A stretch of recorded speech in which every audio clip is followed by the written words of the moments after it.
Wai. O whai mel whatata ata mai ta i o maina ma whafonga mua le Samoa Radio Lea lam whapea mai ai. O tula fong ua whaasea mai a nga i le tūlanga le me le whaamawai ngā lio. Ai sea le mea ua le whaailoa mai ai le whaamawai ngā lio ma whaapea mai ia fonga mua. Oi a o le ale mafuaanga. Le lala o whai atua i le mata upu nei. This is a good platform. O le whaamawai ngā lio. E le whaailoa mai a o e lea maina po le autostala. That is between ya lio ma le mean star po le komisina. It's got nothing to do le autostala. Lo papea mai la lea o e se umanu a o lea mafuanga le ai. E le ai se fe aua o lua lute su eso e ngai o a mafuanga. Ua whaamawai e li o pe a whai ua whaamawai. Na watu whate ta inga. It's a confidentiality as a doctor-patient issue. Tusa lava po o a o le tina o le tamaititi a e whaapea o lewa o fiei loa le mai o la utama e musu tamaititi pe musu fo mai tamai. They can't tell me.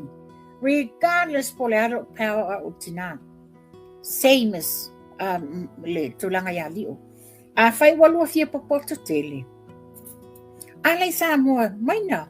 Nga Samoa PSC. Sa vali PSC, wai whaasa o mai PSC o i le mea e te tuai. Confidential. That's the privacy a lio. You have no right knowing o lealanga excuse. O lona winga sa ua whamawari. Le ai. Tu sa le wala a maia. O le wala fisilingia le sui komsina. O le ale sa onga. O le ale ua whamawai li o lamo o le longo mai e la tunu. Ai o le ale mafuanga o whamawai no this. Ma whapea mai. Ia o le wa utoi vili atu ai whapea mai. O lae livi. Malua whapea mai. I whawhena mawangi livi o le to ato e hae atu le tatauna. You know, there's a way to tala le mele yo elo mana malama. You know, there is a provision, leave without pay. But then again, you have no right to question that. That's between Leo, male pule ngale ntanga wenga leo. Alu to mai le fa lau mai lunga. Tu sa le to te fase se ina manatu tangata. Yeah, e mo i foi o le media. But for your media, is there anything in this world? Ya limitation o mea uma. Yeah. Ia le leina e tosi e ngatai, ai fua uma me lungo le amionga. Ethics. Alawina tom lelo tala. A whaia wa owa lo poto maina. Anga e poto e te mua e alu PSC o ina e te fisilingi ai. E te lefsilingia kom sina o leo wa la si la fier kom sina. La loa ia inga o tu la fono tangata whainga luenga. E nate le mawhaia ngonga disclosinga ia reasons. That is up to Leo if he wants to disclose it. Pero mena le fatu tu lepa. O le a o una ta isi se ina ma isi le a wala anga ia ma whaapea mai.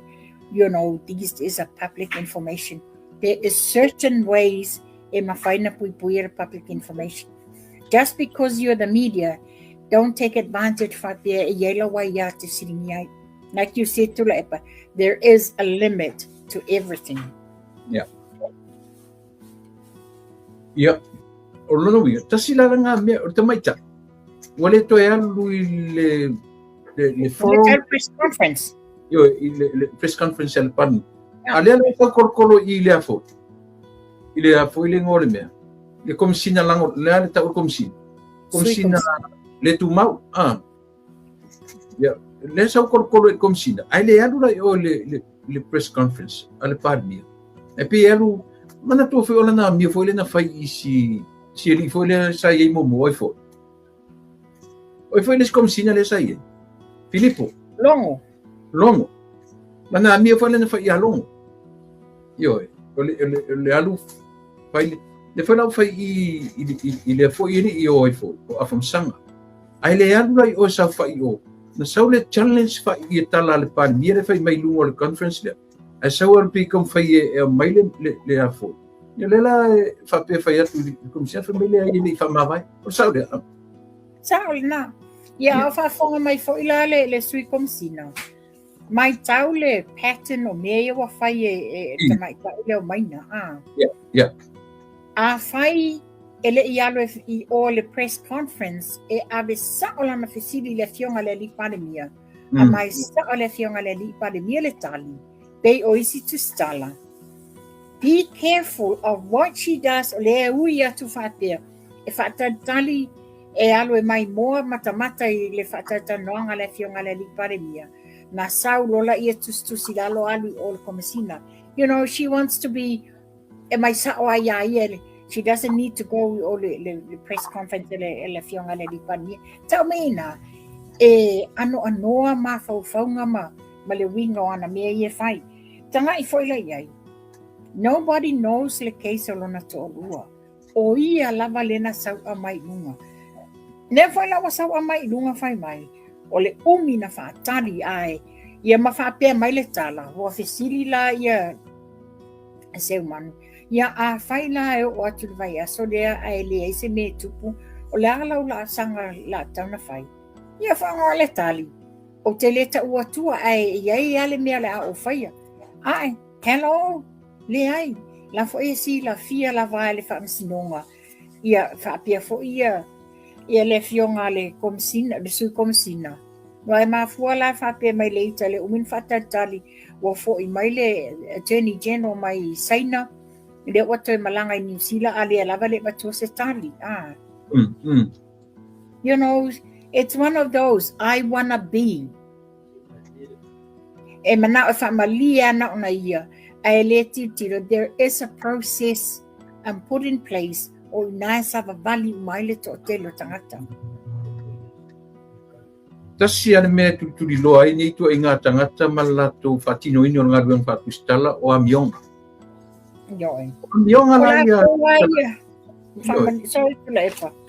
O la to wa ia le wa wo o ai le ngumela lima iba tuma wala poinole. Ai ngofo mkua ia ile malo, ngofo mkua ia ile paribia, ngofo yo. Awala tu amionga. O le tu sia I say why can't you attend press conference le fionga le li pandemia.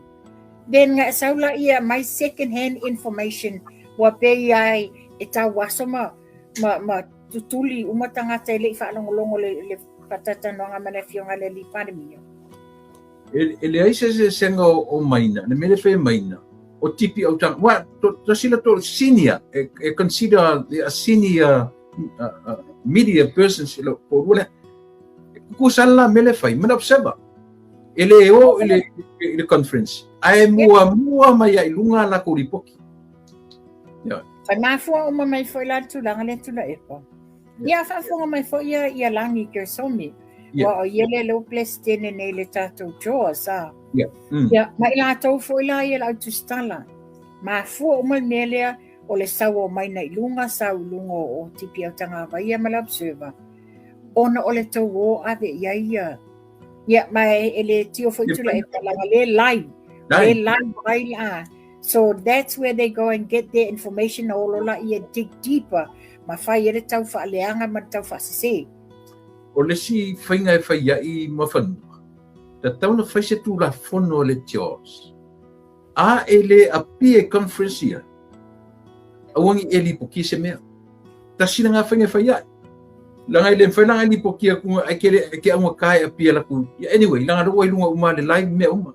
Ya ole si vala tu langa na ia. Wa tau na to e fai ia inga ma fa malosia ia inga le joas. Ia tanga ia. Ta fili sa no la vala observer o ngale. Observer is not a registered member o le joas. Sole. O que o fono ha me sole. E sa oa. Tulanga na yan, wata taula, o na matua I manino, ia guidelines ale Jaws, they need to re-evaluate ia lako guidelines. Awala ia le, ma e tatau fo ina wha amalosia, le registered uma o tangata tu stala I sa mo laro le Jaws. Because that was the whole purpose nga lenga fa le Jaws. Le la wa fatu ina nei la le media council. So what the tau foi la na tulai la toi. E langa sa whalongo foi le vanga fōre le kansolo o ieni. E ie, o ka mai kai lawyer silin, o lawyer, one of the senior lawyers nga o kai whongoi. Whapea foi langa whasitala. E whale ai kele se marasi anga o le kansolo, e ngā ke whakongu ngai, ia se a foi, se vanga whasalau. E ai nisi Penny Awards lana whai nei ele sunga le I sui komisina Ona o awards la ia, o loo a fi ai mase li leo, o lena iai te tonu o le whamasinonga leo wa whamaonia, e pepelo ma ia lato muli mau sa whai. So e le te tau lana iai se award e whamania inai lea leo, ona o le sa muli mau, e pelo fo ia te tono whamsinonga. Ia, teilo iai o tūlanga nā le tū lai mai. Ia, langa o le li pāmia o ia fo i o le minsta o leo. E kau pēo ngā tuto a le tiutino. E sa o a le whai tio fo nisi tangata e winga ia a whamasanga. Ia. Pi o le ka wari mai ia ke le fo i whai ki o ngā kangaka i oe. So le se e asal whaiwha le asal masal upo le tu. Morning. Le ala o komik kakana ngā kasi a komiki lea. Le o komiti e pula e ka ui ka ui. Langa team nanga whiwhiria. Le ala whai me loko e whakaape, lo whakua inga e le li I pānemia. E aru whakaape langa team nanga o lona winga. Ia ka ilo ia lau whasa moa ia, ui ia whasa moa ki whasa moa ia whamasanga. O le komisina le tu mau. E kaus... po le acting commissioner pe whapalang. O le ua piki el acting commissioner, po piki el komisina le tu mau, le komiti le whaiso suema. Se mea ka whengai le mea. I la sau sisili. Ja, we personally tu le epa. Sa le te tau na tupu. Ia, Le tau na tupu. Ono tūlanga la le nei. Te le whawhita uli le tūla I mai le hit and run and all this. A whaifa wo o le tūlanga e piki ai le komiti le nei. Wa ta tauna iai se panel whaatase e fionga le li pāle mia. Ai mai se foi ia le o le a taitaina ia ni suenga. Ia male sui komisina. O lātou la le nei ta tauna iai se panel lātou te fili-filiina. Ni tangata e via ma. Ta tau whina iai se guidelines of how the selected people is going to be. Le o le tūlanga le whai. Sa tauna longo ina le fionga le rei pānemia. I le taimina whai le filifilinga. Ia maa mai whaila ia pe pāsia atu le fionga le minstao o leo. Ia wa te langa tūlanga whole na pe pāsia le minsta. If there's a need, mai te tono le kapineta, to inga tūlanga na. Mo whanua te sila pia po ia lela o e whamanino mai ele ai ele o whamawai li. O li o la le he ti ei le crime unit. E ta tauna, is there any possibility for Leo to be one of those? Luinga tonu le la tala tula epa. Lewa yele head o le cyber crime unit. Yep. One, he should be in the panel. Two, o le fionga le minsta. Ia, whapia foi. Tau whana iai I ma le loia sili. Yep. Wa foi o avanoa nei. E leo ni tamai komiti leo e suesue. Ia, iai umai I te tono le komiti le nei la select. criteria o anga waa o le poto masani, you know, I meo tau tulafono. Ta tau whelana I ele input a lo yesili. Ya nani manato le batu given you, when you think logically, e te le a fo le komiti le nei ona o le komiti o le asu su e ina le hit and run. So e ta tau na yeni tangata no affiliation. Te mantua fo ina feio le vanga mumon, fai susu e ngā mea. Yo Feio. Le upuanga tau tatu. O le meala kau o le successful pe a uma mai ona feio. Ai a feio koe feio. Te le fiam. Yeah. Because in reality, it's a less input ale loya sili. O le head o le cybercrime unit. Ia whapewhai means that. Sei ta si tanga ia e pito le o fi nau mai ai tu le pa fi nau mai ai ia le lile o le pule na to mai ia de to wala fi nau malatu o lo o tam fai demand mai le ese o le minister o na fionga le pa bia ma minister o le sei ta tala noi si vai suare. In what way will a demand? Is it because o le lasu su le hit and run? Pule le fionga le li palmia. Na e palmia nei tula epa. Le ale mena fai ina ua o ina toe alia e fo ilunga ia ni su enga mani manato tangata ile mali o luanga lau. Le ale mena fai. Na se I ese sala pinati. Ai te tu male matanga venga leo I lalo la wa aina. So why can't it be the same yala audi? Ona ole manino. Elo ia se afianga le fionga le di palemia. I cases left out manena fai fansinonga. So ele se me la demand and who are you eke demanding? Who are you le a e demanding ai le ese le fionga le di palemia. Olo na tofinga. E ao le fionga le di palemia. Lai lalo langa ba ainga ia le mtanga venga leo. Ono lea. E le fa fitauli. Olo o tau fufulu watu nei. Ai mafua mai, mafua ma taimi o lana paia inga. Ia, aole nā. E anga whila mea ia mawhanu. Se te tawana toi pa ia e mele mali o luanga lau. Te tawana toi pa ia langa ia le tusi leo peo pea.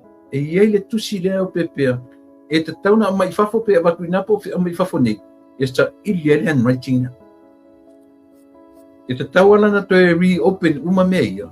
Langa me tau maliu lalo le leadership ale la feme a te no le si me mali e mo fanu te no foi le ngata la apata malo au mai lalo leo lana pula am man PSC the PSC le ko ako ave se ngei mai ai lalo yo e vai lai me ai ale mai nei fai mai e te tau na se ia pare mia malea molea o a conditions le manga oi. Only when it suits him. That's the problem. Tula Epa wants this and that. Anything that suits him. But when it comes to the reality o me fa'aleleia, ma me amayela miotonu, he doesn't want to know. Yeah. Te lero pena e mata tula Epa le tinale ya fale upolu mai Melbourne. Kena mai ana po. Nena live a toa mai ale tinale lungole. Ole pokalan mea a fonti turisi. Ma tua isa saa mai le tina. Na lau uma mai le tina. Le tala noanga. Ta pae pulotu lana tupe tolu wafe se lau wonos fulu. Ele ato mua te sema. Yeah. Na umana watole tupe. Eto so eto alu sa moa FMI. E alu sa moa ato e fo ima ya mati. Le lana fesile tina a ofela o yele mato tupe ofea o yaia. Wa mafua na saule tina le ilungole lai. Ona lena viral mai se tangata lena tu mai le video Na lata vai pulo tu ai whaapea mai o trespass and all this. Sa wai lo whaila na whaasala lau lunga langa pokalami. Ma o ia la lau ina ai le le loa le tina le o se mea tu lo tina. Ka pia o tau leanga ina ai e via palea. Ia la fe mai lo la tina. O mana transfer le tupela sa mua te sema. Ai bilia te e whai mai le tala. O mātou le o mālolo. So, lena mālolo le vai. Le vai asa mua te sema. Mālolo whatu e tatala ia mati. Vesili leo le tina. Ai whawhewhea mātou pepa mai awara pupole. O lena te mai tau mai e Samoa. Se leo tulo tina. Ai whawhewhea le mātou tupe. Whawhawhongo e maua i pepelo. Pa mai awale pupole o lea loka le tupe i tutonu al mako. Mātou se whetupe. Lela waktu atau me tina ana po. Ve ilo pepelo malo tau whawalea. Natua o e vai e sa o i fia mei. E iei vale e le vale o ma vale. La whawhiwhena e whamai o lea keu le tupe to tono le tau se whetupe. E le I awatua se cash. O le tupe le na transfer atu online into the account. Kamaru ili strong room kamaru nung pokua. Ai whai e na le wall langa producer ni whai mai e lesi. Na le te le yo le patatananga tinale ana po a. Taku mai e le tinale. Pa whena e pepelo no na watu tupe atu o e nei wal tūlanga sa tātou Zoom whaatasi mo to lua. Lea lana tala no sa atu lo to lua. A ele alo to tongi le tupe wa le mi fonga. Ai na alu tina e su ele whenga lato siksengi. E la tu ele ei ma se mea wa whaia. In fact la, o le whautuanga la, a le ofisa le home, I think it's either home securities or home affairs, le ofisa le whai siksengi au stadia.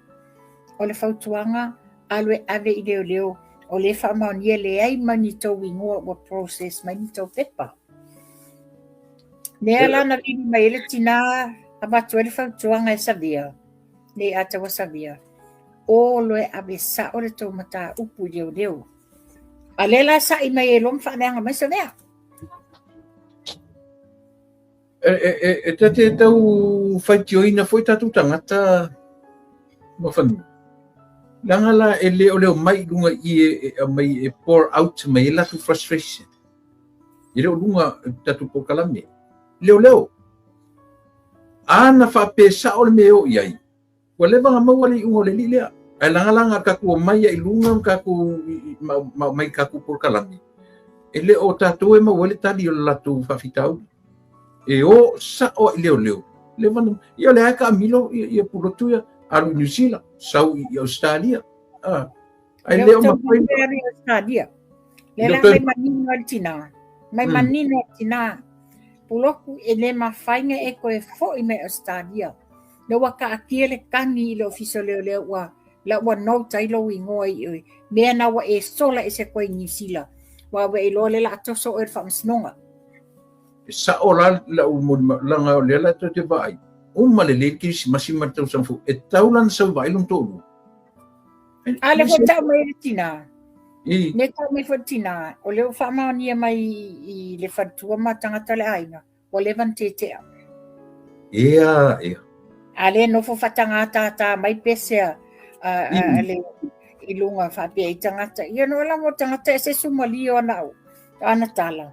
Ia le afunga. Ia me te atai la tula e pa. Mantua fo la ubu I le te whatuai. Mea so vai e o te matuai. Ia le lawhai martina ana po. E ke wa ai e se makangau ka malo ai tu I se whawhinga re ngupu. Ero. Ra e maua roa. Makua I e sau whai ai unga e yoi. Tula e pa. E te matuai whangsau whai la le tatao e lo vai. Nganga ngupu.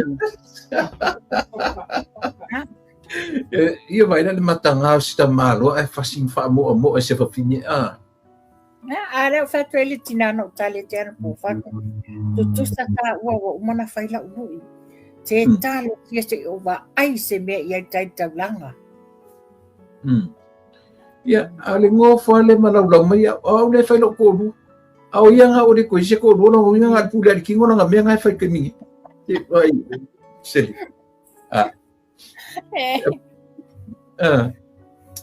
Ia. Tulong na yan. Momo tangata mio leanga. Ia na la lau mai ele tina e te sau e te lau e vā lea o matangata o e wapoto and all this. Anga e poko. Mo le mga e whau. Hane o te ate whatu tina. Sa oi lola le mun mau se tasu tamana wala au mai. Tupai.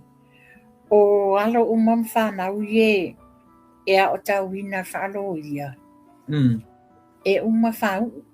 A o pulotu. E ono a futu e le pale se.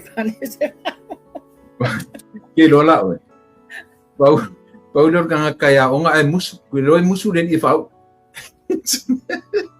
E ronga ta ia de ota.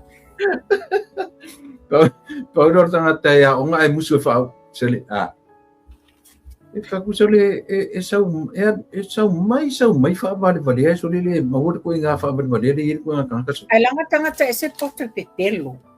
Oka. O le mina I langa tangata e se le poto pe pelo. Tā mai no nana vaenga tele rā dea Vaenga tele le lewe vesi ai mau mai e mai. Wha I ora sawa tau whaaleanga ale mea mai lau wha ia leo kānata. Ale sau fo I ole. Sau fo I ole sau ole. Ale so ai mā moe lea vai kwando Sau ai mali mongi lako. E le whapea mai. Fato ai muri mo ale o sa mo tanu mai le tora. Ia lela la whai atu. Mai awa tau te o le tau matanga nga leiloa. Ale lau ta uatua. Pai le tau o mai e whaale anga le whai ngā malo ma le fionga le li panemia. Ia tau malmama limongi. Ele I okanga le fionga le li panemia ni muri moa. Ele okanga le fionga le li panemia ni muri pipi. La mete le arwe fesivi sia wo ma whananga ngi o Frankie. Arwe fesivi a Frankie. Le to lua o mei. Io e.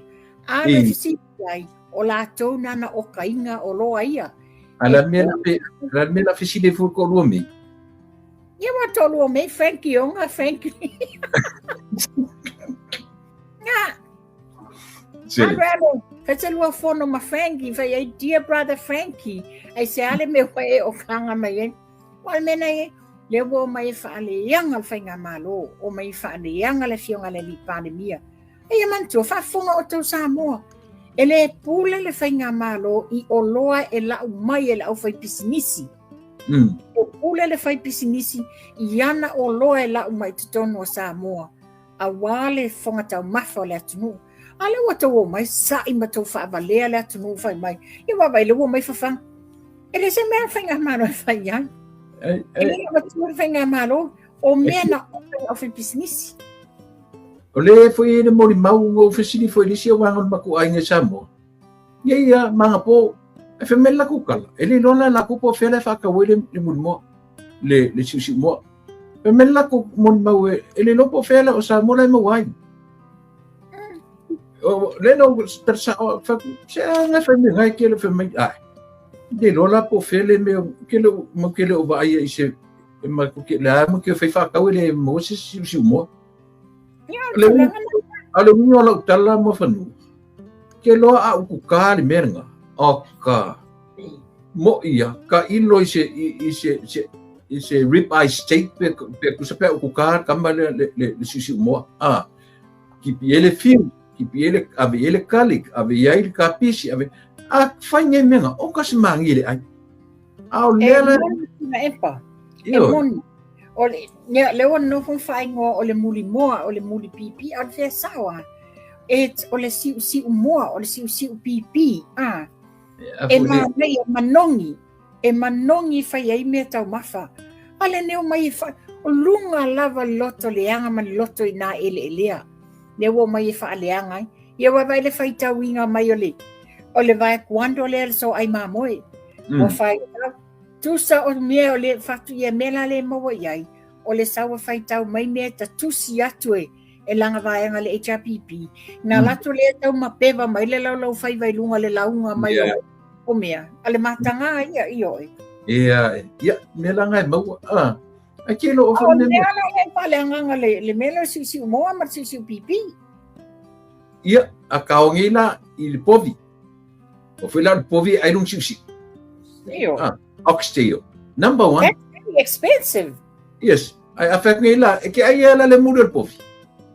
Ia mai na le peka kilo ngila ia le afa ia ko le siusi mo. Le siusi mai afa mai o le muri mo. Afek ngila o le siusi povi ai mai na fa mai o le muri povi. E ke ai ala le mudo le povi. Te mo tangata tu le epa. They don't want to understand ongolea o le o le loto na te teli. They am se sia mea o le pau le aulo ana me uma o le o mai e faile tau fa alianga. They know very well e le ai se sa mo em faina tau ma fainga nga muli o le moa o le muli o le pipi o le siu. Siu. Ia. O le siu o le pipi ma le siu o le moa. Ia. O te makua ia so e tu la epa. O le mana ia mo le apa moa ma le apa muli moa le sa mo mai tutuila. Uro koe mau. Lo te maua. Kama foi e ke la mua mai vi a. Exactly. Uro koe mau e o foi ngi o ka fiu su. No. Ya le la o mai e fa le anga sa mo fa sole o me pita silina tawa lo tau pa ma mo le na tau o mai wa o tau le taimi o le HPP. Ale upunga ka uma peva ko le lau kama vai kontom. Tu sole tau ma peva le launga mai o tau sanga ma taimi o le wa mai e fainga malo. Pa pe oi, ya le la o lo o vale na le lo tangata le mafia fia. Ya lo tau ma peva mai lunga. Sel. Ya, le makua. Ya na wala to e tangata ya ngangi. Ya atong ole ai tangata siu o le moa, ma siu pipi. Ya o na te so ai le mulu mamo. Ya tulangan na o ya